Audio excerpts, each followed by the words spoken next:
এবছর বিশ্বের সবচেয়ে শক্তিশালী গ্রীষ্মমণ্ডলীয় ঘূর্ণিঝড় সুপার টাইফুন রাগাসা ভয়াবহ ধ্বংসযজ্ঞ চালাচ্ছে। প্রথমে তাইওয়ানে আঘাত হেনে প্রবল বৃষ্টি আর বন্যার সৃষ্টি করে অন্তত ১৪ জনের প্রাণহানি ঘটিয়েছে এই ঝড়। এলএমই সার্টিফাইড বিশ্বসেরা কপারে তৈরি ওয়ালটন কেবলস, যা আপনার স্থাপনাকে রাখবে সব সময় নিরাপদ।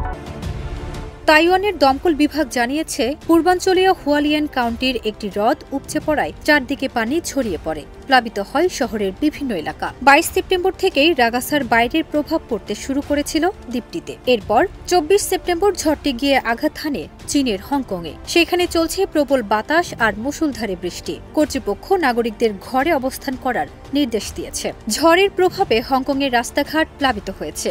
সৈকত উত্তাল সমুদ্রে রূপ নিয়েছে। শত শত ফ্লাইট বাতিল করতে বাধ্য হয়েছে কর্তৃপক্ষ। খোলা হয়েছে জরুরি আশ্রয় কেন্দ্র।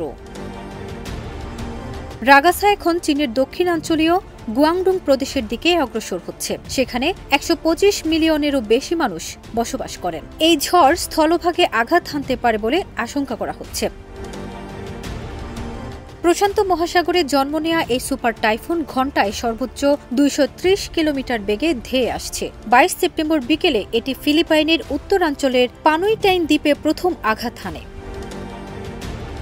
প্রবল বাতাস আর ভারী বর্ষণে ঝড়টির তীব্রতা আরও বাড়তে পারে বলে জানিয়েছে আবহাওয়া বিশেষজ্ঞরা। এখন গোটা পূর্ব এশিয়া রাগাসার হুমকির মুখে সতর্ক অবস্থানে রয়েছে। ফারজানা নিকিতা, দেশ রূপান্তর।